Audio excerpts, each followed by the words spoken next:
and welcome to Capital View. Yes, the Bihar Assembly elections are underway and polls are suggesting that it's a tough fight. People are calling it a kaate ki takkar. Is caste the determining factor in this election? Is Lalu Prasad Yadav the weak link in the maha-gathbandhan or the JDU alliance? All those questions will be answered on this episode. Joining me, roving editor of the Telegraph, Sankarshan Thakur, national opinion editor of the Indian Express, Vandita Mishra, and spokesperson of the RJD, Manoj.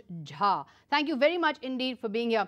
Vandita, let's kick it off with you. The big theme of this election is supposed to be caste arithmetic on the side of Nitish and Lalu and persona and chemistry on the side of Modi. Is that how you see it? I think that description is a little unfair to Nitish Kumar, because I think the whole point of the Nitish experiment from the time that he first got elected in 2005 was to actually achieve a balance between caste arithmetic and social engineering and development. He actually stood for a very development-oriented agenda, and there were significant transformations in Bihar in terms of state building, building the capacity of the state during his tenure. So I think it's unfair to say it's caste versus development or caste versus persona and put Nitish on the side only of caste. Nitish has also got persona. Manoj and also development. And also chemistry. Manoj Jha of the RJD, but are you up against 25 years of anti-incumbency? Sagarika, I thought we'll have to speak about 25 years of our government, 15 years of Lalu and Ravi and then 10 years of Nitish, which BJP disowned. They were there for 8 years. But I find it very, very interesting that more than 25 years, the talk of the town, the discussion in the villages in Bihar is about 17 or 16 months of Modi's rule at the center. This is very interesting. Now, this discourse is not captured by the media in Delhi, number one.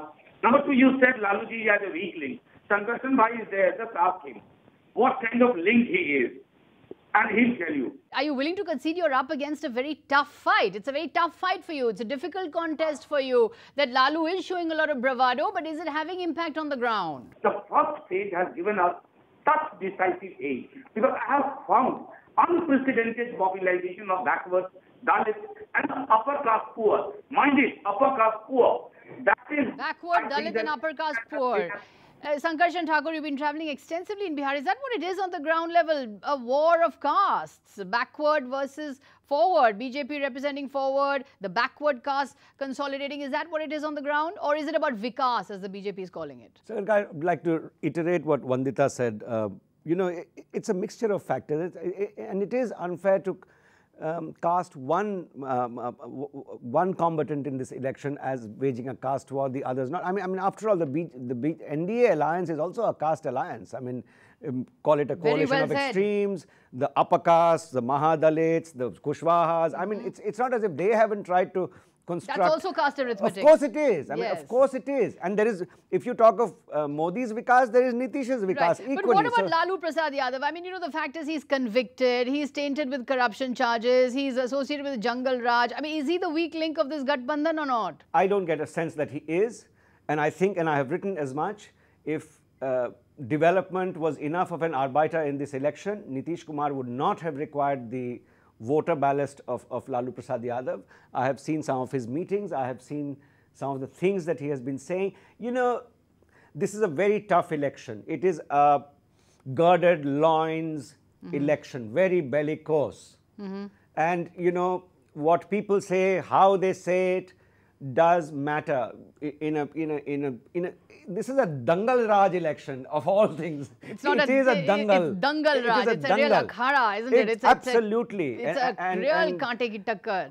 And you know, Lalu is bringing his persona into this election in a way that is proving very effective to me. I could be wrong. It's an effective persona that he's projecting. Oh, of course. In this I mean, election. you should see the forces that he has been able to rally on the ground. I mean, top down, we can see, always choose to see one Lalu Prasad, who is tainted, who has been barred by the courts, but his constituency, and this is reminiscent of 1995 and 2000 election. Mandal too.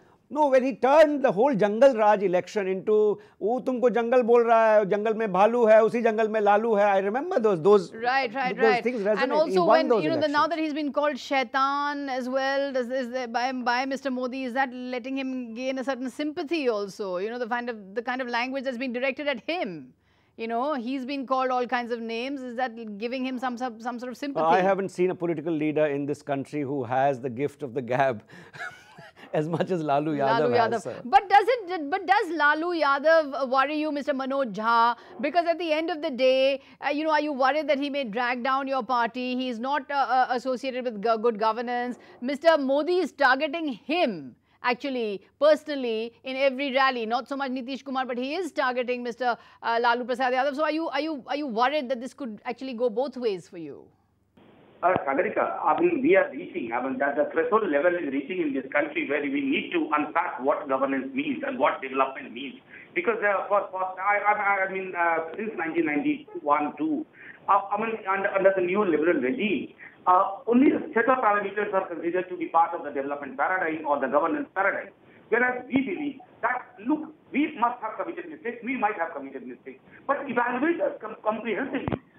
You give us distinction where we deserve. But isn't it a paradox, Vandita Mishra? You know, you were you covered the last election of Nitish Kumar, where the whole promise of Nutan Bihar, New Bihar, Bihari pride, all that was a repudiation of Lalu. And now we find that Nitish Kumar is on the same platform as Lalu, almost as if in repudiation of what he himself was standing for in the last election. Isn't this a paradox, a kind of mixed message? No, I agree completely. I think there is a basic tension in this alliance because Nitish's entire Suraj and Sushasan was actually a repudiation of Jungle Raj. And I think there is a problem but I think Nitish was a desperate man, and I think Nitish was also a man who did not have enough conviction in the path that he had forged. And when he saw the Lok Sabha, setback that he got, it was a stunning kind of a setback. After that, he has not recovered his equilibrium.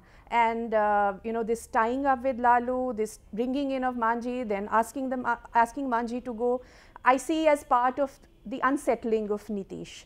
Now, it may work in the election, it may not, but I think as the leader, as somebody who stood for a certain kind of balance in politics, I think Nitish has gone away from his own conviction. He's gone away from his own conviction. You know, Yogendra Yadav called Nitish a tragic hero. That he is in fact a tragic figure because he's actually had to go back on what he himself stood for, and that massive mandate that he got in 2010 was in fact based on his rejection of Lalu, and now he's back on the same platform. That's a no-brainer, Sagarika. That's an absolute no-brainer, and there are deep contradictions in the way Nitish Kumar has run his politics over the last, definitely over the last 2 or 3 years.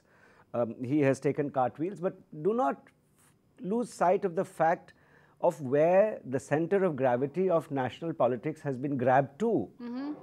Politics are dynamic. You know, if the center of gravity is being dragged entire, why do you think Nitish and, was it easy for Nitish and Lalu to, I mean, why only Nitish? Was it easy for Lalu to accept Nitish as chief ministerial candidate? Both have acted out of compulsion and out of character. The fact is, Mr. Manoj Jha, you've got the Muslims, you've got the Yadavs, many are saying they're consolidating, but where is your incremental vote going to come from? Where is the rest of the vote going to come from if you only remain restricted to your MY combination? The massive traction is coming from the EDC and the MDC. Sagarika, wait for the 8th of November. And this is a new politics of social justice. A social justice which is going to redefine the very idea. It is going to redefine the very idea of affirmative action. And people are either not realizing, not understanding, or simply... Vandita Mishra, is that where the vote is coming from? Is that the decisive factor here, that the more than 30% EBC, extremely backward, are they the deciding factor? Nitish has given them reservation in Panchayat. I think Nitish is hoping, of course, that the EBCs will rally behind him because of the reservation Panchayat. He's also hoping, actually, that the women will become a constituency for him, because in his eyes he has done 3 things for them. One, he gave the immensely successful that cycle yojana along with the Poshak scheme. Then the second, he gave them reservations of 50% in panchayats. And third, he claims that self-help groups have proliferated throughout Bihar's districts, and they have involved and engaged women and helped them come out of their homes. So I think what Nitish is hoping is, of course, that women will emerge as a separate. There's a large presence, Sankarshan Thakur, of women voters in that first election. Are women going to make a big difference to Nitish? Well, in the last election they did, and you know, why? So because of his incentive programs to the girls and to reservations for women. This time you have the promise of, it's a promise of prohibition. There's a promise of 35% jobs in government if he is returned to power. So in terms of targeting a social group, definitely Nitish Kumar has been targeting women in a very specific way, almost like a separate caste group. So, yeah. Right. So that I would agree. So, Mr. Manoj, let me again bring you in here. Is it your worry that your alliance is also suffering from lack of cadres, that you don't have the kind of BJP RSS cadres, the sheer foot soldier strength that the RSS has, that the Sangh units have? Does that worry you, that you don't have the cadre strength of the BJP RSS? I'll tell you, cadre strength for BJP has become a weakness here in Bihar. And it is now for us, any political party like JDU, RJD, or even for that matter Congress, go by a sheer support base. And they have, I have never seen this kind of galvanization what I am seeing for this time in this election. And on a lighter note, Sagarika, when you were asking that question about women voting to whom, Sankarshan book's title about Nitish Kumar was a single man. So women are for the single. But so is Modi a single man. You know, Sankarshan, you were talking earlier about the fact that this whole issue of not having a local leader, the Bihari versus Bahari slogan that Nitish Kumar has coined, is that working? Is that a resonance? I think there is a resonance to it, and I think that is resonating much more within the BJP cadres, within the BJP leadership. Of course, they will not talk about it, but the foregrounding to the exclusion of any other earlier this week, when the posters in Patna began to change and they began to depict Bihari BJP and NDA leaders, it has been the Prime Minister and the BJP President Narendra Modi and Amit Shah all the way. Now, you know, Amit Shah going and addressing rallies in deep Bihar, rural Bihar, I don't know how effective that's going to be. I mean, you don't think that makes any sense whatsoever? Well, it may make, obviously it makes some sense to them, but as a journalist, I think it doesn't. It's like Sushil Modi going and addressing rallies in deep Gujarat and hoping that he will fetch. Right. You know, is that a problem? I think the revision of the BJP strategy after the first 2 rounds or on the eve of the second round has been prompted by either some dissonance or a deep rethink on the way this campaign has been run by the leadership. Is that a real problem we're looking at for the BJP camp, for the NDA camp? Vandita Mishra said the local leadership perhaps may be feeling undermined, that the lack of projecting a local leader, is that an issue, as what happened in Delhi, where the local unit seemed to not cooperate with what the central leadership wanted?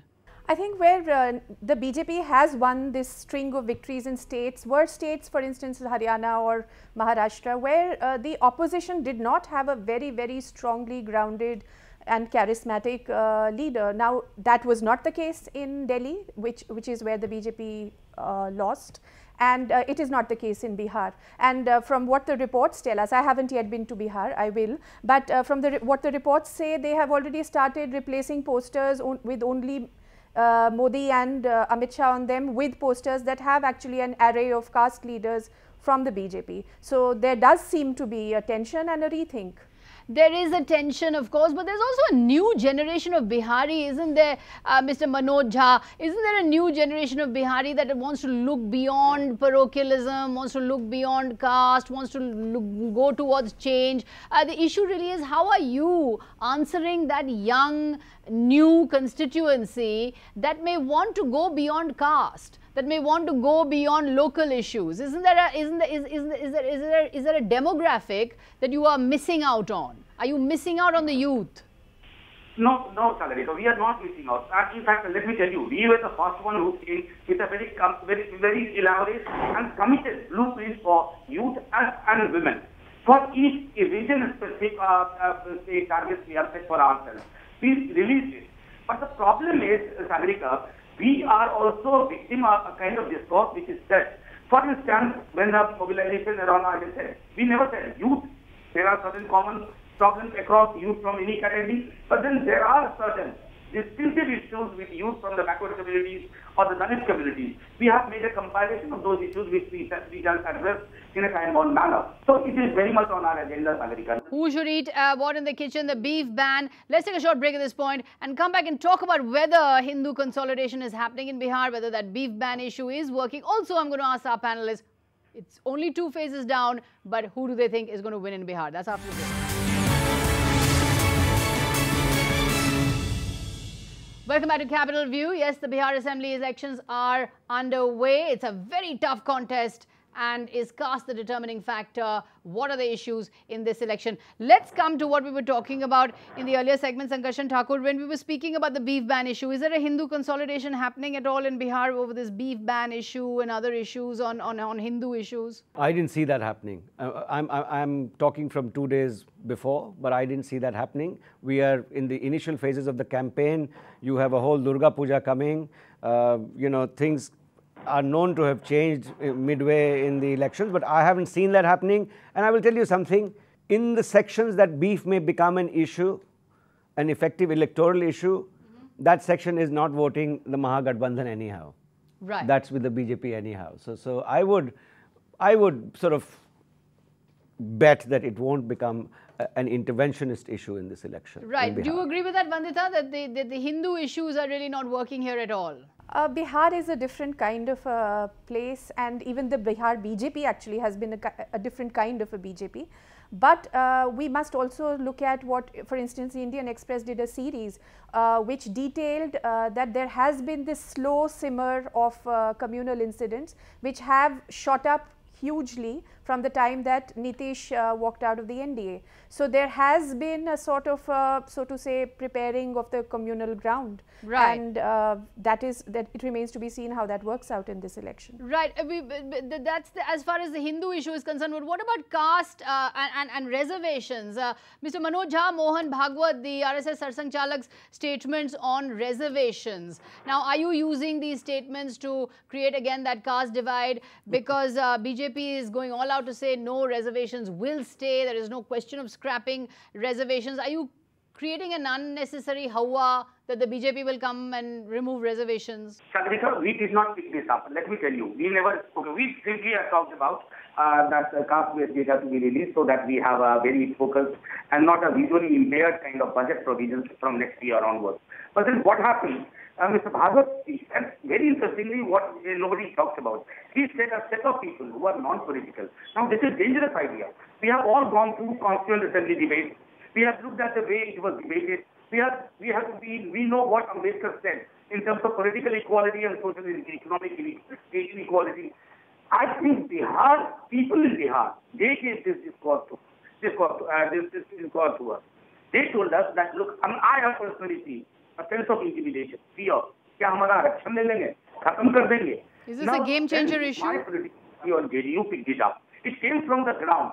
It was from below, not from the top. But Mr. Modi is repeatedly saying that ये नहीं होगा, आरक्षण नहीं हटेगा. They're not going to do away with reservations. So are you deliberately whipping up the bogey? I think it was 2014, and I would have trusted my Prime Minister because he spoke about moratorium on certain ideas or certain images. But I have seen more thought in that. So I have no reason, because when there is a Golwalkar's book, bunch of thought, then Bhagwati, and today now Bhaiya Ji Joshi. I think Prime Minister is too weak to confront these kind of postures. Is this Sankarshan Thakur going to become a? Do you feel that Bhagwat's remarks in some ways have become a game changer in Bihar? Listen, these remarks have not been made once. The first time they were made to the RSS mouthpiece. They have been reiterated yesterday or day before. So it's no slip of the tongue. and any number of people will see any number of conspiracies happening within the Sangh Parivar or wherever. But it has traction in Bihar. I have seen that. It's working. It's had an effect. Of course, I mean, the maha-gathbandhan is making it work. It is making it work. It is making, using yeah, those obviously. remarks. I mean, Obviously, you've read the speeches right. of Lalu Yadav right. and Nitish Kumar, and you know, fair play to them. I mean, political parties in elections pick up issues that suit them and shun those that don't. And this issue, frankly, has been gifted them. It has, in fact, Bhagwat has gifted the maha-gathbandhan this particular issue. Vandita Mishra, just on another point, the third front that exists there, the Asaduddin Owaisi, Mulayam Singh Yadav, Pappu Yadav, do you see that these forces, the so-called third front in Bihar, being a kind of spoiler in the Lalu-Nitish combine, taking away some of the Lalu-Nitish votes? So the Indian Express carried a survey which was carried before the first round of polling began, and which was done by the CSTS, and according to the figures that they came up with, the spoiler parties are having very little effect. So whether it is the MIM or it is they're not having any effect. There's no consolidation of yes. There's no Muslim OAC is being exaggerated by the media. Is that Listen, this is a very polarized election, and everybody sees two polls to vote for. Are you worried, Mr. Manoj Jha, that Mr. OAC may be taking away the Muslim vote? I tell you, Sagarika, after the elections are over, you won't find anyone in the footnote of the discourse on the Bihar election. Right. Well, we're coming to the end of the program. Let me now look a little bit ahead and make a hypothetical question to our panelists. Let me put that to Vandita Mishra. Vandita, if this maha-gathbandhan wins, if they are able to form the government, do you feel that this alliance can really hold together? Because the contradictions are so many, and also do you believe, I mean this is completely hypothetical of course, that it can provide any form of semblance of good governance? That is the question, Sagarika, which is actually not just a post-election question, but this is the question that many of the maha-gathbandhan voters have to grapple with now, which is how does this hold? And Lalu himself may not be a contestant, a candidate, but then Lalu has been known to have shrunk his agenda from, the large, vast social justice coalition that he formed to finally his family. So there is a very real fear among the voters that if Nitish comes with Lalu, his family will be in positions of prominence and power, and Nitish has already shown himself to be somebody who wilts under pressure, and Nitish will have to demonstrate. That's a very good point. Let me put that to Manoj Jha. May I just say something here? The sense that I'm getting from both camps in the maha-gathbandhan, the Nitish camp and the Lalu camp, obviously there have been some accommodations made in terms of settling Lalu Yadav's concerns over the future of his family members, particularly his two sons contesting this election. Both of which are human are now No, also, the sense I'm getting, 2015 is not an end in itself. Both of these people are looking at 2019 very, very keenly. And I think because they are looking at 2019 and the country beyond Bihar, and why they want this result to resonate beyond Bihar, I think that is one, that is one factor that will propel them to remain together and put up a good act. I think that 2019... That's a very interesting insight. 2019 is on their minds. The national implications is what is going to so if they destroy this victory them together very quickly, then 2019 evaporates. Yeah. Right. So That's a very, very important I think they're aware insight. of that. Let me come to you at the end of the program. You've been traveling in Bihar. What's your sense? Who will win? On the eve of the first round of vote, I actually stuck my head out and wrote in my paper, The Telegraph, that at the moment, the maha-gathbandhan has its nose ahead. It has its nose ahead. And the BJP is not being able to... This was on the eve of the first vote. Yeah. On the eve of the first vote, the maha-gathbandhan has its nose ahead. Vandita, let me ask you to put on your astrologer's hat. No, I'm no astrologer, and I have yet to travel in Bihar, so I think I'll go with what Sankarshan is saying. You also think the maha-gathbandhan is nosing ahead? I mean, from this distance, from Delhi, watching Bihar, yes, I would say that.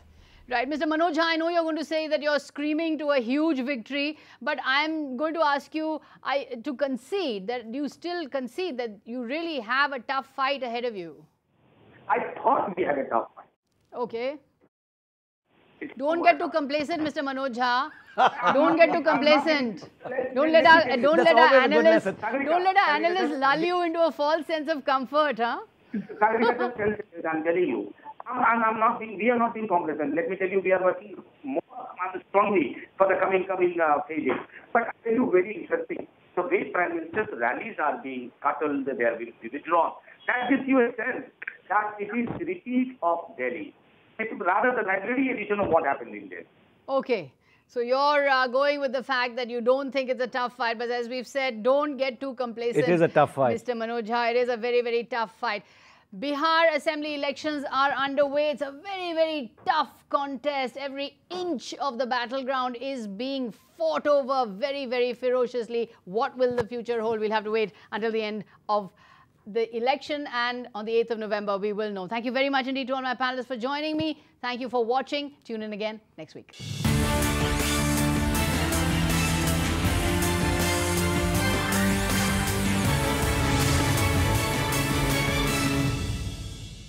Find us on Facebook at facebook.com/ETNow and don't forget to click the like button. You can also follow us on Twitter at ETNowLive. To stay updated with all our programming, hit the subscribe button on our YouTube channel by logging on to youtube.com/user/ETNow.